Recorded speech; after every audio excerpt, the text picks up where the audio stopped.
Hello guys, welcome back to my channel. Last video में हमने Thorndike का जो सेकेंडरी लॉज पढ़े थे लर्निंग के, वो डिस्कस किए थे।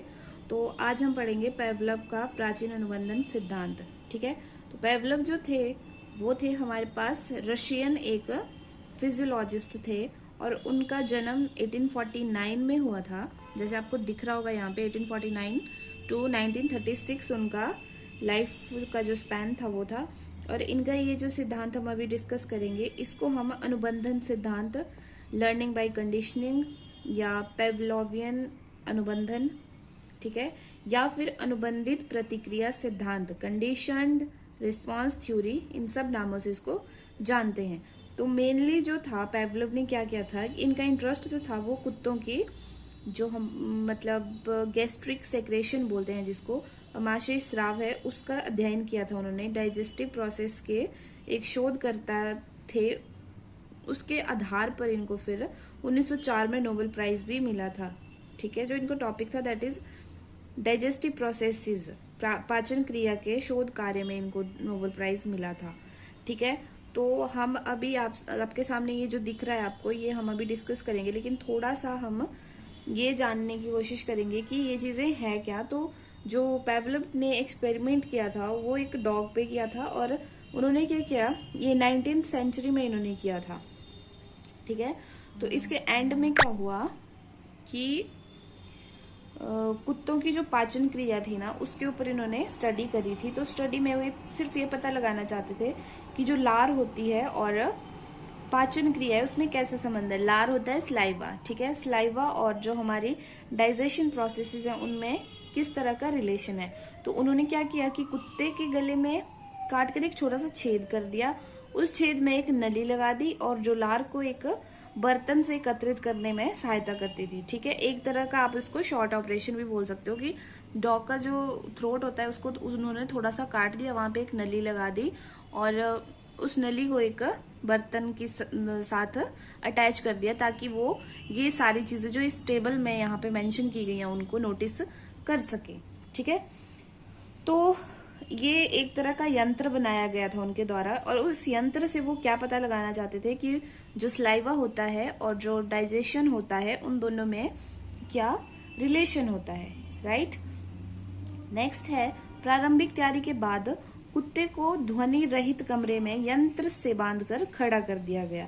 जो एक साउंड प्रूफ रूम था, साउंड प्रूफ रूम बनाया गया था, वहां पे कुत्ते को उस मशीन के साथ, उस यंत्र के साथ जोड़कर खड़ा कर दिया गया। फिर क्या हुआ, फिर शुरू होता है ये जो हमारे टेबल है इसका काम। ठीक है, तो क्या हुआ कि जो कुत्ता भूखा था ना उस टाइम, तो उसके सामने भोजन रखा गया। तो भोजन को देखकर उसके मुंह में जो है स्लाइवा आने लगा, लार आने लगी। और जब वो उसके मुंह में लार आने लगी तो ये एक ऑटोमेटिक चीज है। अब हम लोगों को अगर हमारे फेवरेट कोई चीज खाने को मिल जाए तो हमारे मुंह में भी पानी आ जाता है ना, जैसे हम बोलते हैं हमारे मुंह में पानी आ गया, दैट इज स्लाइवा। ठीक है, उस चीज को उन्होंने नोटिस किया। तो जब नेचुरल स्टिमुलस यानी फूड उसको मिल रहा था तो नेचुरल रिस्पॉन्स आ रहा था। जब भी कुत्ता भूखा था उसके सामने फूड रखा गया तो उसको क्या हुआ, उसको बिल्कुल मतलब उसको कुछ चीज की जरूरत ही नहीं थी, कोई बाहर से उसको स्टिमुलस देने की कि उसको स्लाइवा जनरेट करना पड़े, वो ऑटोमेटिकली स्लाइवा आ रहा था। ठीक है, लेकिन इस बात पर उन्होंने क्या डिसाइड किया कि जब भी कुत्ते को भूख लगेगी और उसके सामने फूड रखा जाएगा तो उसके मुंह में लार बनेगी ही बनेगी। राइट, ये हो गया हमारा अनकंडीशनल मतलब बिफोर कंडीशनिंग। ये उन्होंने एक जर्नल सा एक्सपेरिमेंट किया। जर्नल एक्सपेरिमेंट में भी दो पार्ट किए उन्होंने, दैट इज सबसे पहले उन्होंने क्या किया, स्टिमुलस के तौर पर फूड लिया। ठीक है, ये आप देख रहे होगे यहाँ पे फूड लिया है और फूड का रिस्पॉन्स चेक करने के लिए जब डॉग को फूड दिया गया तो डॉग का स्लाइवा आने लगा। ठीक है, और ये कोई कंडीशन पे डिपेंड नहीं था, ना तो स्टिमुलस कंडीशन पे डिपेंड था और ना ही आपके पास जो रिस्पॉन्स आया वो इस पे डिपेंड था। नेक्स्ट यहाँ पे फोक रखा गया, या फिर हमने एक्सपेरिमेंट में घंटी भी पढ़ा है, जो बुक्स में है, हमारी किताबों में जो दिया गया दैट इज घंटी। बट आप ये भी समझ सकते हो कि फोर्क है या चम्मच है, कुछ भी चीज है, अगर आप उसको कुत्ते के सामने रखोगे दैट वो क्या करेगा, वो आगे कुछ भी नहीं कर सकता है। मतलब रिस्पॉन्स क्या देगा वो, अगर उसके सामने फोर्क रखा हो। अब आपके सामने आयरन की रॉड रख दी जाए तो आपके मुंह में पानी आएगा? नहीं आएगा ना। तो सेम वही है कि अगर आपके मुंह के सामने फोर्क रखा है या डॉग के मुंह के सामने उन्होंने फोर्क रख दिया, तो रिस्पॉन्स में उनको क्या मिला? कुछ भी नहीं मिला, कोई साल्वेशन नहीं शुरू हुई, मतलब कोई स्लाइवा नहीं आया। तो दैट इज, जब न्यूट्रल स्टिमुलस हम रखते हैं तो कोई नो कंडीशनल रिस्पॉन्स हमें प्राप्त होता है, हमें कोई भी रिस्पॉन्स प्राप्त नहीं होता है। अब नीचे आ जाओ, दैट इज ड्यूरिंग कंडीशनिंग।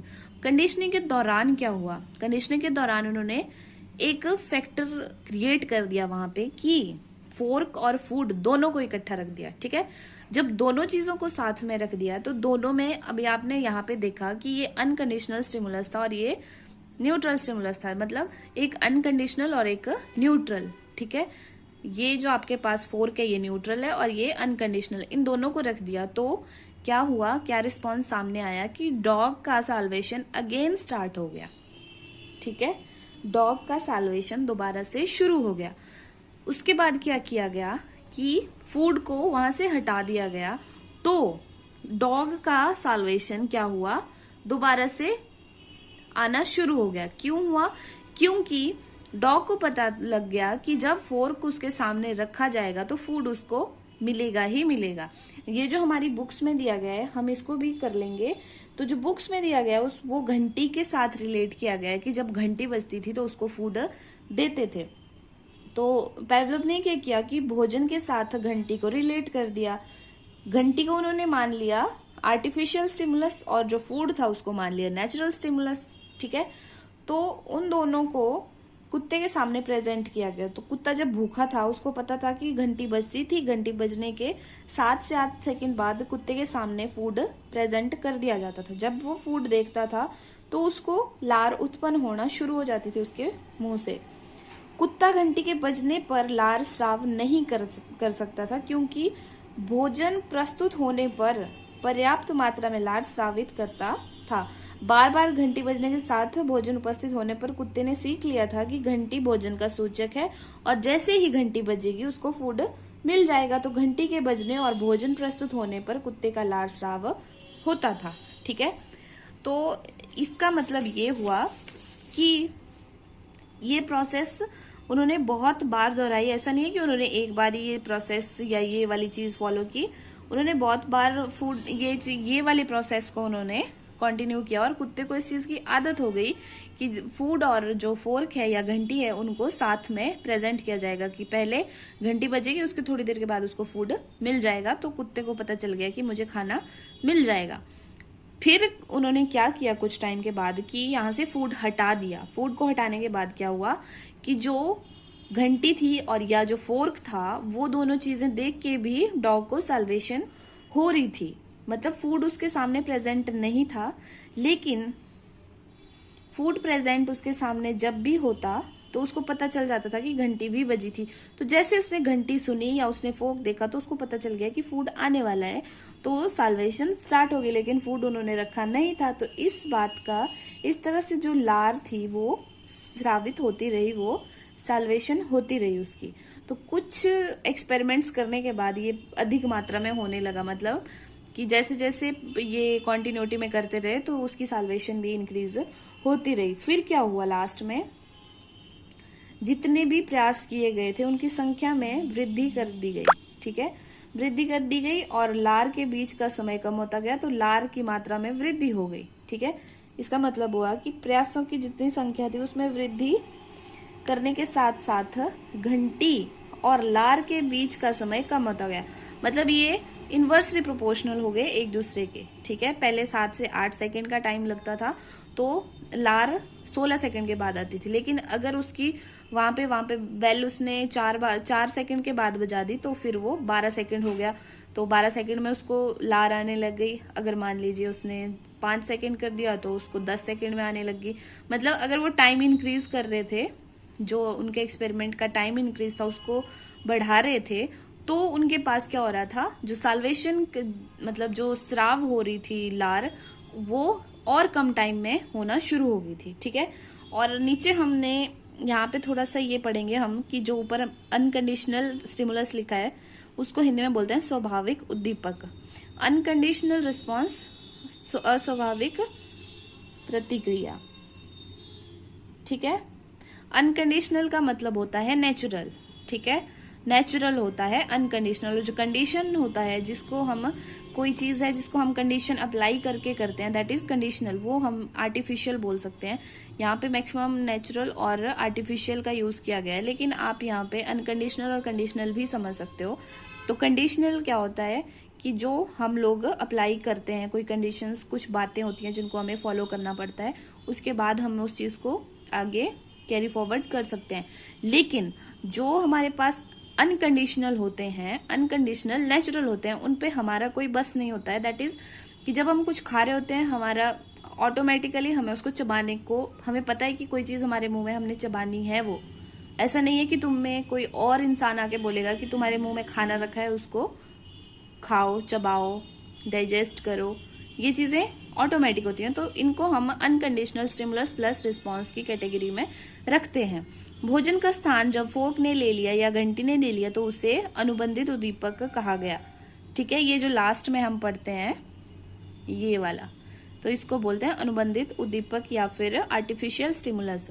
इससे संबंधित लार स्राव को अनुबंधित प्रतिक्रिया कहा गया। ये जो लार थी, मतलब जब फूड की जगह फोर्क या घंटी को सुन के भी कुत्ते को साल्वेशन होने लगी, लार स्रावित होने लगी, तो क्या हुआ, उसको हमने क्या कहा, कंडीशनड रिस्पॉन्स। ठीक है, तो आई होप आपको ये वीडियो अच्छा लगा होगा। अगर आपको ये वीडियो अच्छा लगा होगा तो मेरा चैनल सब्सक्राइब कर दीजिए।